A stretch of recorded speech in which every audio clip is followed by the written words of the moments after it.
As we were walking in the old growth up there, there was this big Douglas fir tree across the trail. It was, probably 6 feet in diameter. I mean, it was a big tree, and when a 6-foot diameter tree is lying across your trail, and you want to continue walk on that trail, you've got to figure out how to do it, and that's where this line came from. So this is the first line of the song, and then the rest of the song, it took years to finish the song, but this is the song, Get Over It.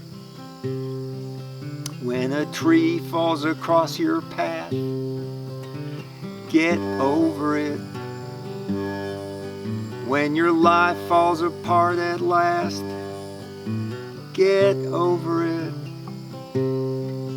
When the fickle-fingered handshake of love leaves you holding an empty glove, and you're all alone and longing for love, get over it. But get over it, get over it, get over it, get over it. When you're all alone and longing for love, get over it.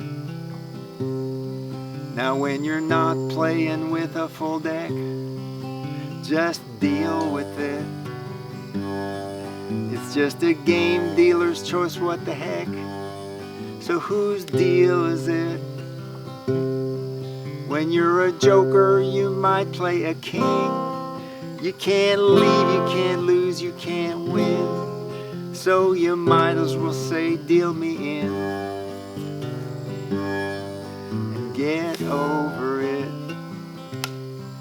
But get over it, get over it, get over it, get over it. You can't leave, you can't lose, you can't win. So get over it.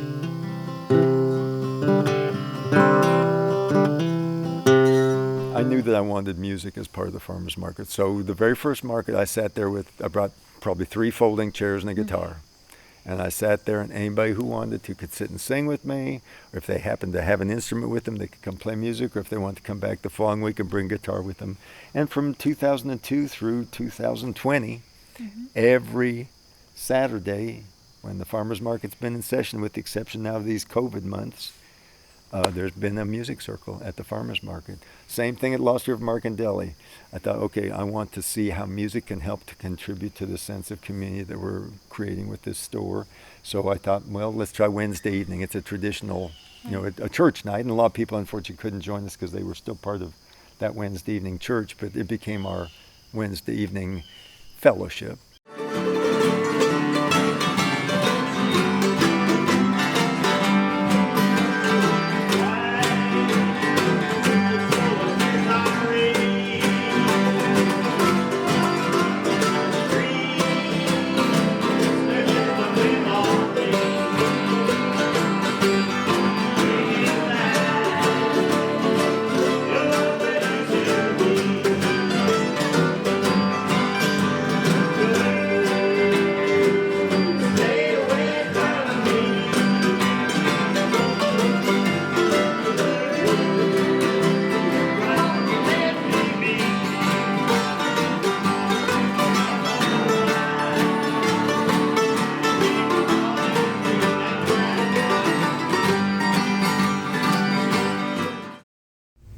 The first song that we did, I felt this chill running down my spine, and I knew that my grandpa was patting me on the back saying, "This is what you need to do."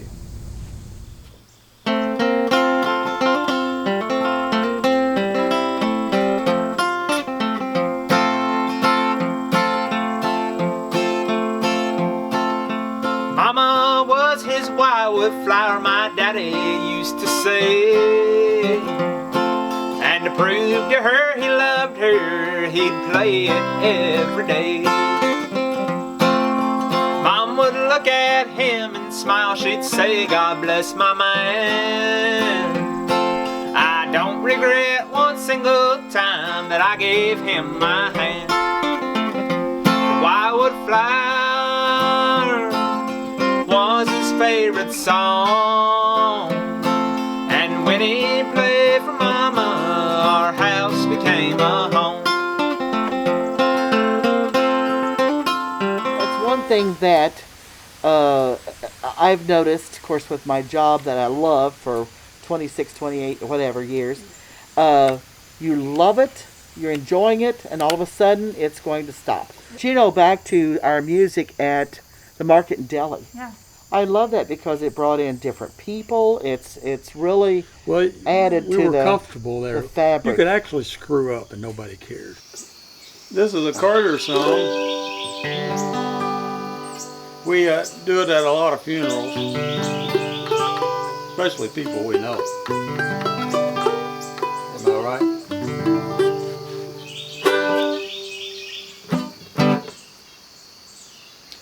The storm of life was tossing down the troubled stream of time.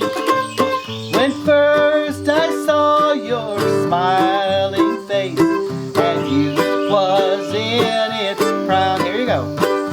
Oh, I'll never forget wherever I roam, wherever you may be.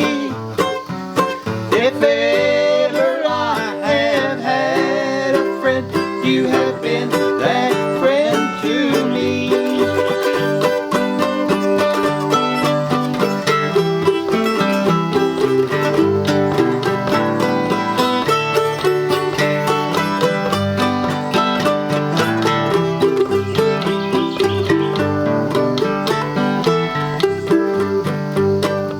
The people that we played with when I first moved here, gosh, a lot of them are gone already, so that makes a big difference, and you miss them. You know, you get Yes, pretty you do. attached to a lot of the people you play music with. You go somewhere where you think you're going to see someone, and then they're not there, and it gets to you. Sure. And as far as playing with someone in a group, you get used to the sound that person makes, Mm-hmm. and you depend on that sound.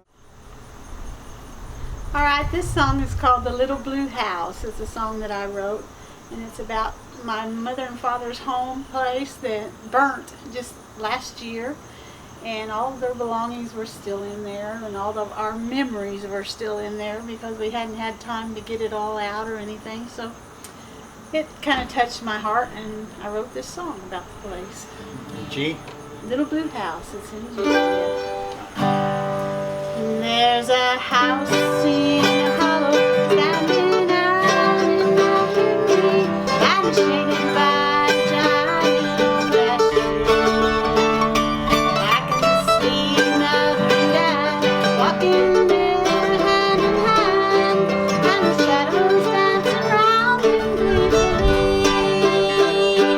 Mother and dad were always there in the little blue house filled with love. The little blue house was our refuge anytime we needed love. The little blue house where I was born, I felt safe and never scorned, is now buried in the ashes and the memories of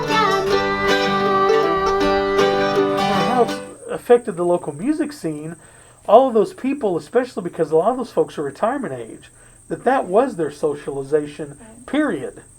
I mean, aside from that, they were just home.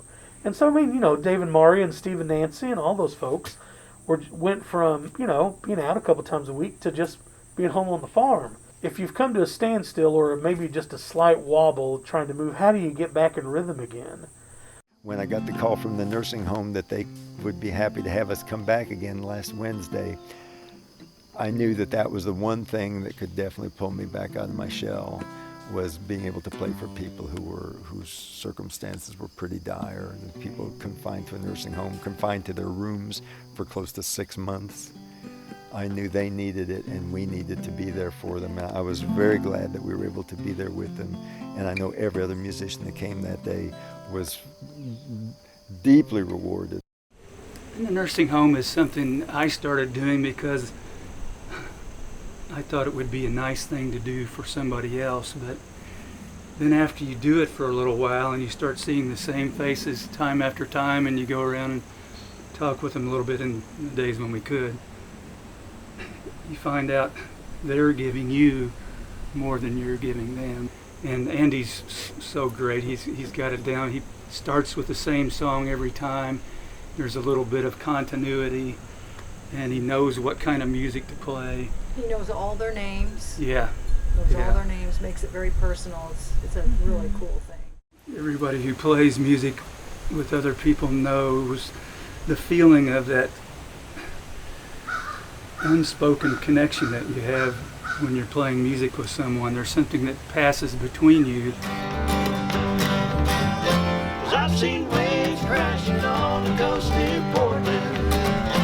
I've walked the beaches of the Keys, oh yeah. Smell the fine air way up in Colorado, yeah. Give me the heartland sills and trees. Give me the heartland sills and trees.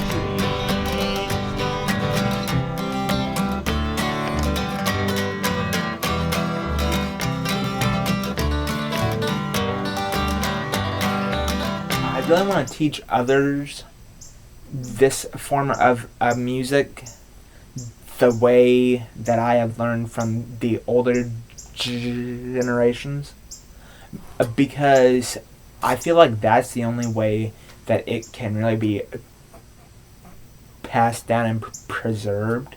As far as a career goes, I would really like to become a professional bluegrass musician.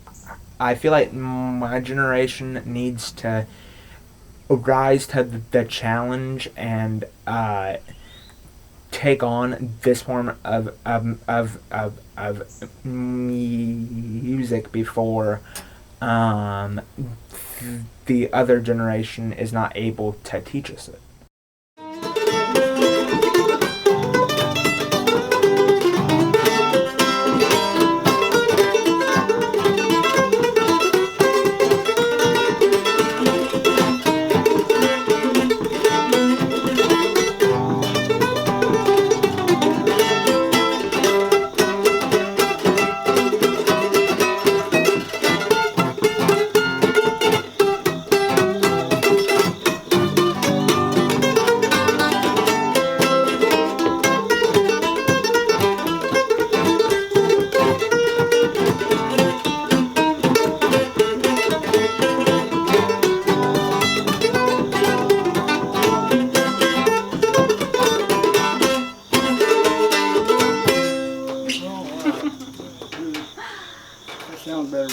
Picking with me anyway. You're not coming down to do this more often.